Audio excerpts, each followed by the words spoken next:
On va passer au sujet suivant. Merci Donc, beaucoup. nous accueillons Madame Dejean de l'hôpital Necker à Paris qui va nous parler du diagnostic prénatal et télémédecine. Quelles sont les possibilités de consultation pour demain? C'est à vous la parole. Merci. Alors bonjour, merci beaucoup. Est-ce que vous m'entendez?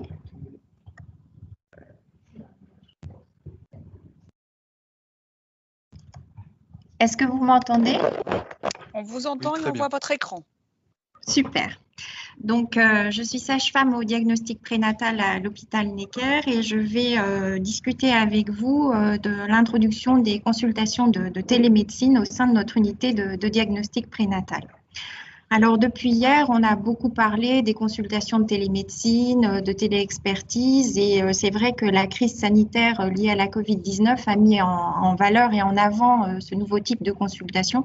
D'une part, parce que ça nous a permis de suivre à distance des structures de soins les patients atteints de Covid, mais aussi parce que ça a permis de continuer d'autres suivis pour d'autres pathologies à domicile et donc de protéger un petit peu les patients du risque de contamination.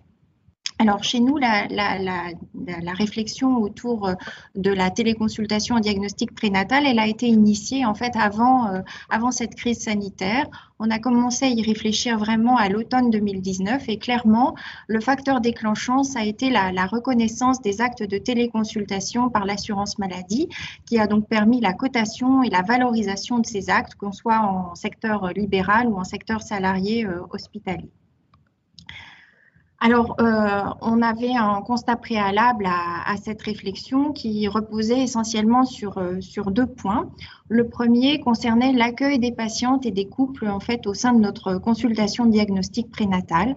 On a fait le constat qu'on avait des consultations extrêmement chargées et surtout qui mixaient plein de parcours de soins différents et pas forcément très compatibles. On accueille dans un même espace et dans un même temps des parents qui viennent pour un second avis, qui viennent pour des échographies de contrôle, mais aussi tous les parents qui vont venir pour des prélèvements invasifs, que ce soit des amniosynthèses, des biopsies de trophoblastes, et puis aussi tous les parents qui sont référés dans des filières de soins définies en fonction des pathologies fétales, qu'il s'agisse de malformations cardiaques, digestives, neurochirurgicales et autres.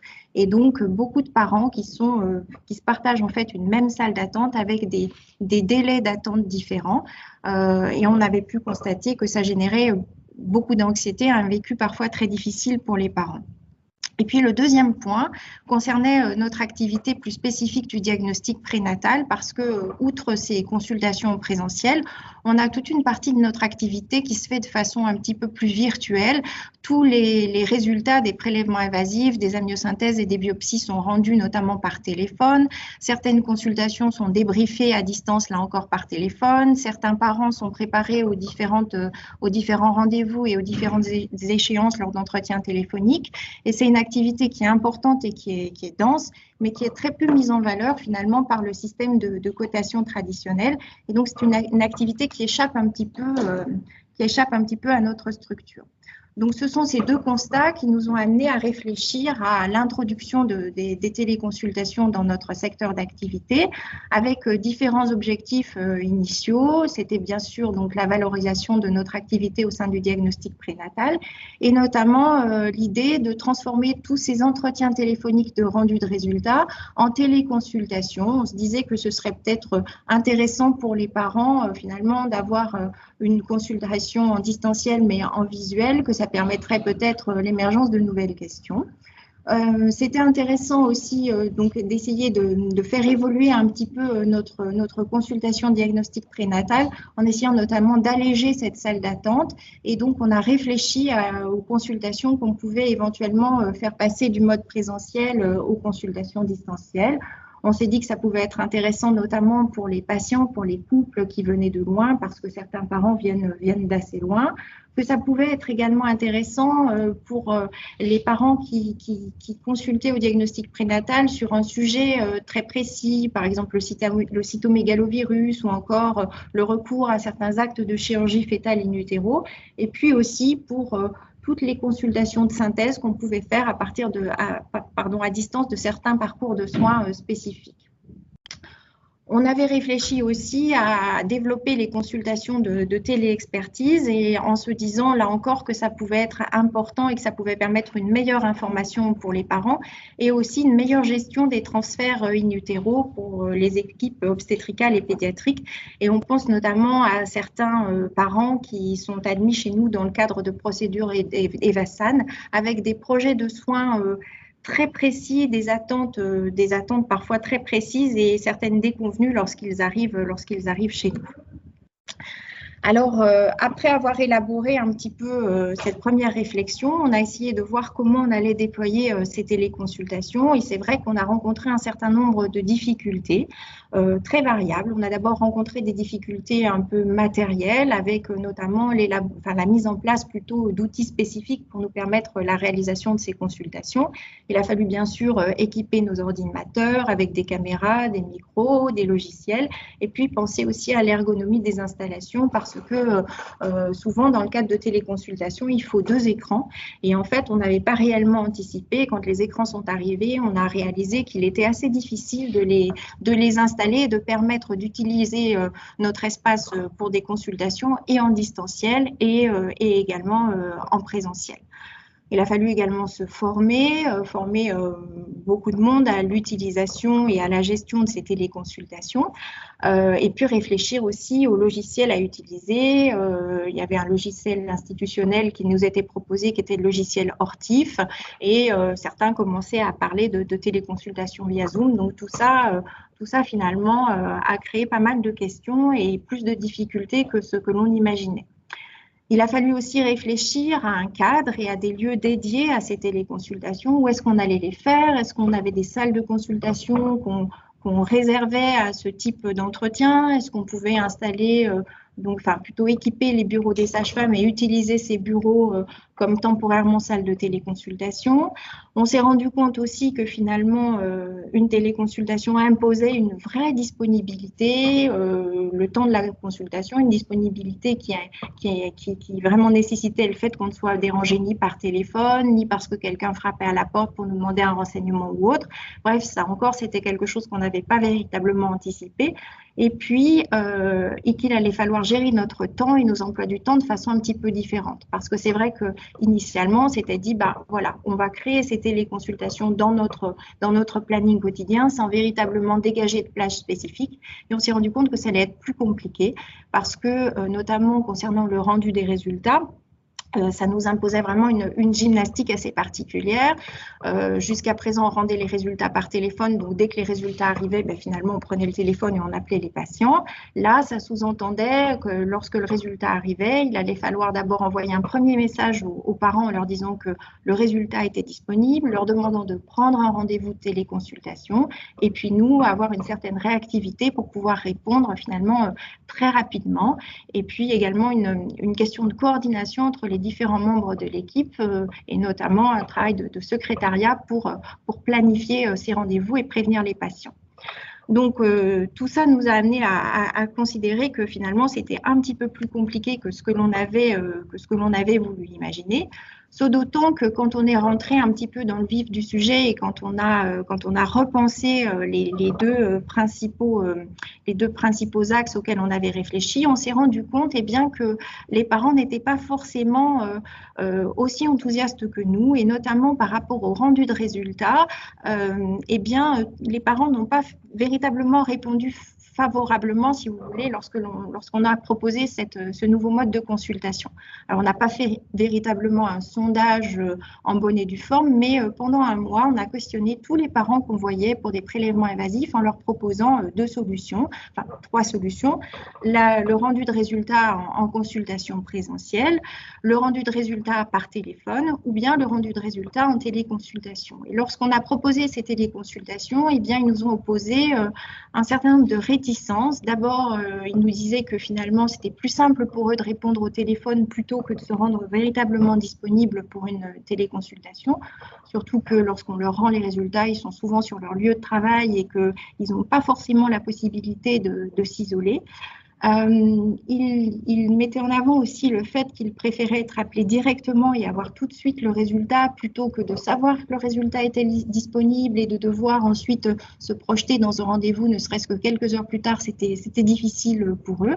Et puis aussi qu'ils avaient peur, en fait, par le biais de la téléconsultation, de voir sur notre visage éventuellement des émotions ou une sorte de visage qui pouvait témoigner de la mauvaise nouvelle qu'on allait leur annoncer. Bref, tout ça faisait qu'ils n'étaient pas si favorables que ça à ce projet.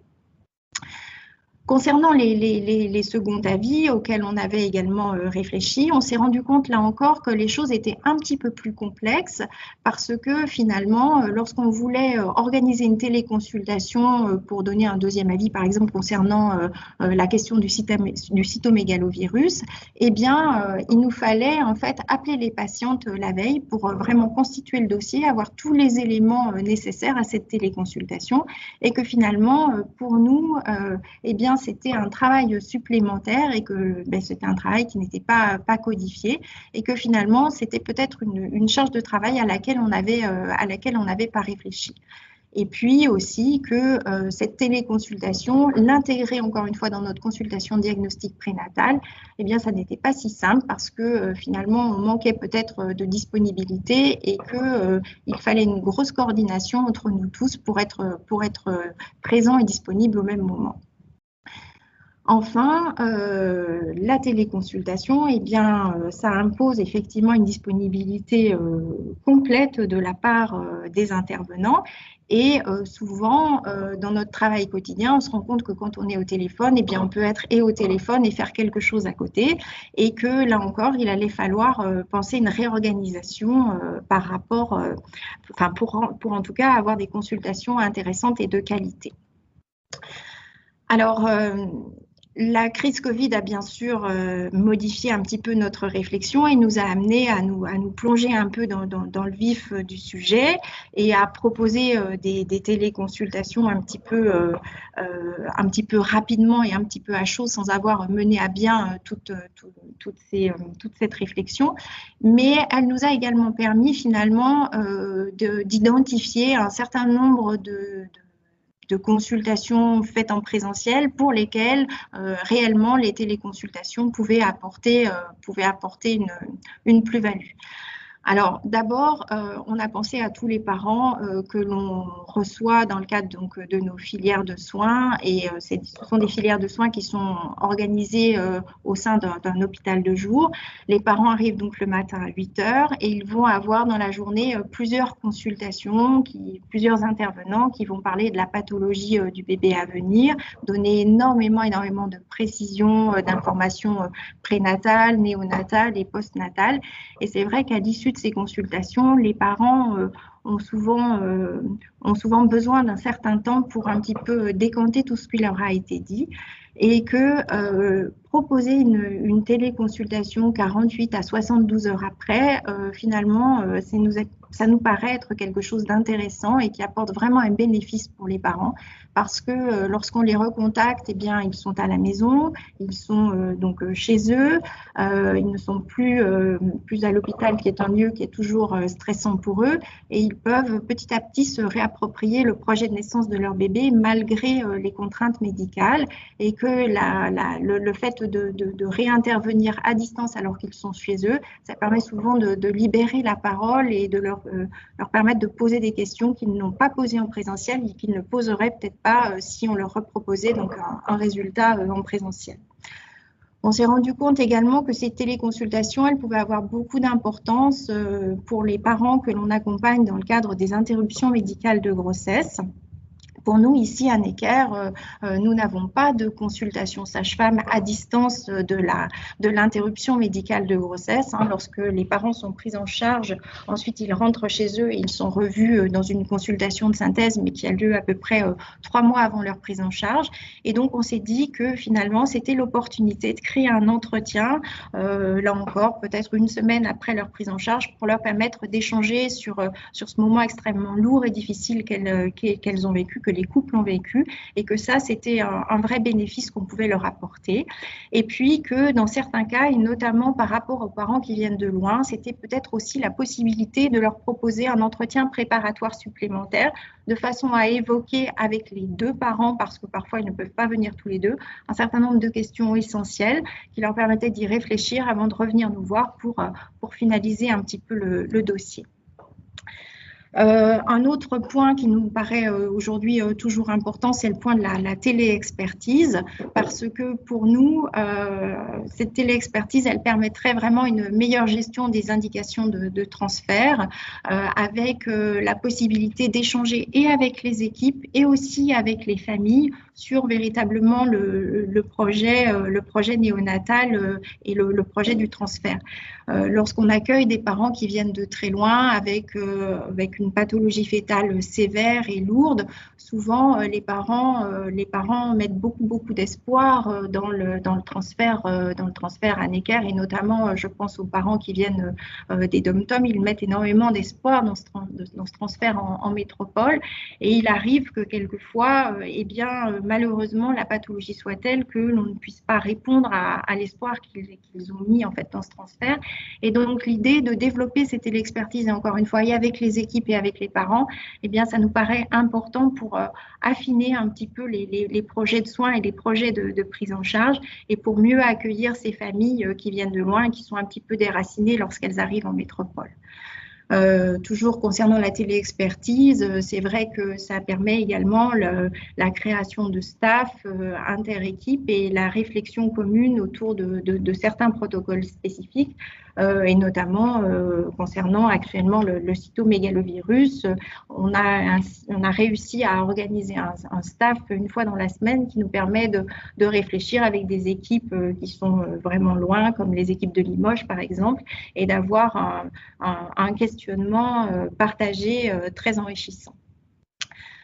Les consultations spécifiques auxquelles on avait pensé, c'est toujours un point de questionnement sur lequel il est un petit peu difficile de trancher, parce que ces consultations spécifiques, comme je vous le disais tout à l'heure, elles nécessitent vraiment une anticipation avant la consultation pour réfléchir à avoir avant la téléconsultation vraiment l'intégralité du dossier, ça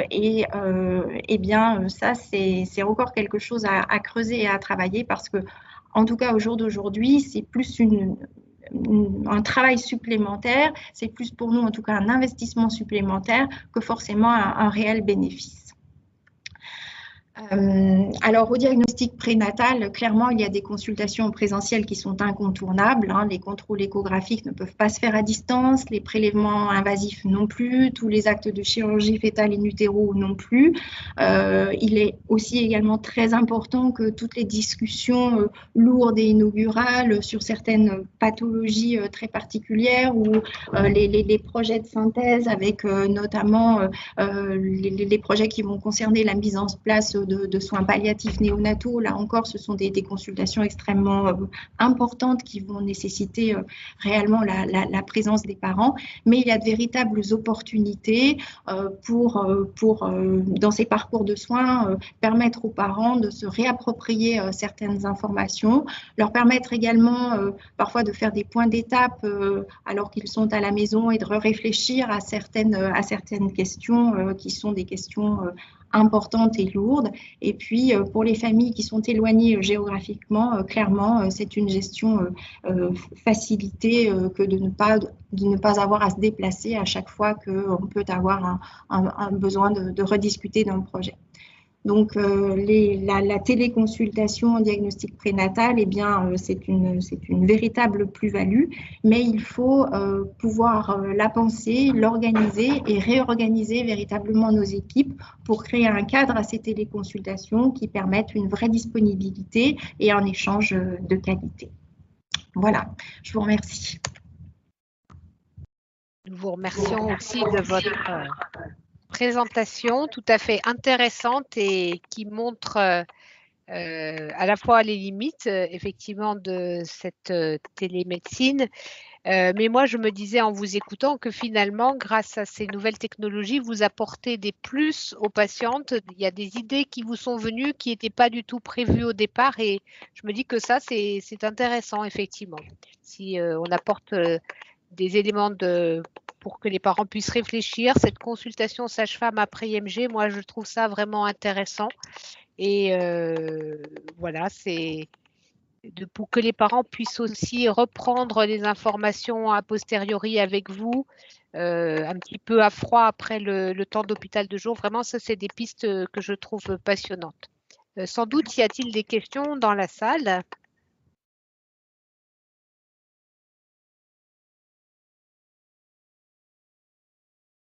Non, visiblement.